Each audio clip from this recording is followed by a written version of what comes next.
Welcome to সহজ skill. আজকের এই পর্বে আমরা শিখব কিভাবে সি প্রোগ্রামিং এ একটি ত্রিভুজ কিংবা একটি চতুর্ভুজের ক্ষেত্রফল নির্ণয় করতে হয়।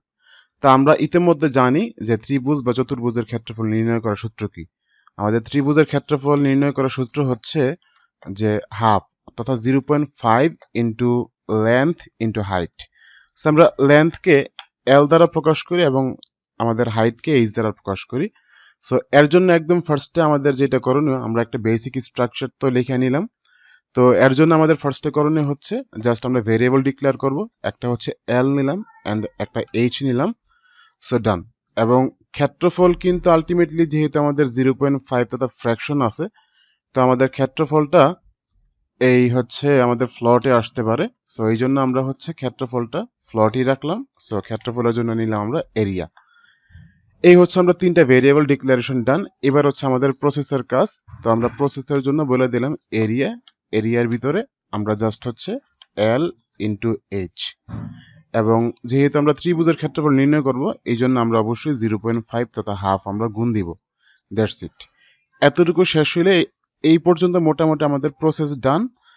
তো আমাদের আরো একটা বিষয় বাকি আছে, আমরা ইউজার থেকে ইনপুট নিয়ে নিই। সো ইনপুট নেওয়ার জন্য আমাদের স্ক্যান করা দরকার। তো আমরা হচ্ছে স্ক্যান করব।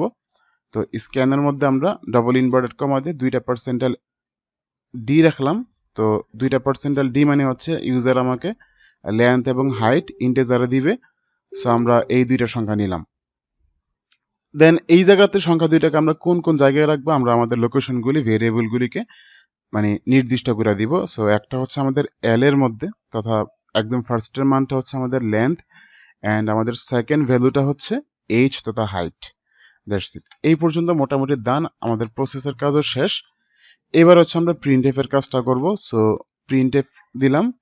প্রিন্ট এফ এর ভিতরে ডাবল ইনভার্টেড কমার ভিতরে আমরা যা লিখি তাই তো যেহেতু প্রিন্ট করে, সো আমরা লিখে দিলাম যে your area is. Your area is.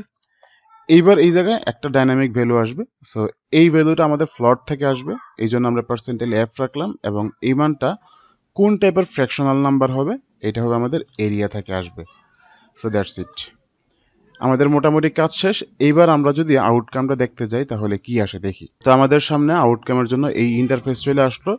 এখন ইউজার ধরেন দুইটা নাম্বার দিল, একটা হচ্ছে আমাদের 5 অ্যান্ড একটা হচ্ছে 4। তো আমরা যদি এন্টার দিই তাহলে আমাদের অ্যান্সারটা কি আসলো, আমাদের অ্যান্সার চলে আসছে যে 10 চলে আসছে। তো 10 কিভাবে আসলো, এই 5-এর সাথে 4 গুণ হলে 20 হলে 20-এর সাথে যদি হাফ গুণ হয় তাহলে এটা 10 হয়ে যায়। আচ্ছা, ভগ্নাংশের পরে এতগুলো সংখ্যার দরকার নাই। সো আমরা এই জায়গাতে 0.2 দিয়ে রাখি। জাস্ট ভগ্নাংশের পরে আমাদের দুইটা সংখ্যা আসবে। তো আমরা এখন যদি চেক করি আমাদের আউটপুটটা, তাহলে আউটপুটটা মূলত আমাদের কি আসলো এবার একটু দেখে নিই। সো এবার আমরা একটা দিলাম 3, একটা দিলাম 4, তাহলে আমাদের জাস্ট 6 চলে আসলো এরিয়া।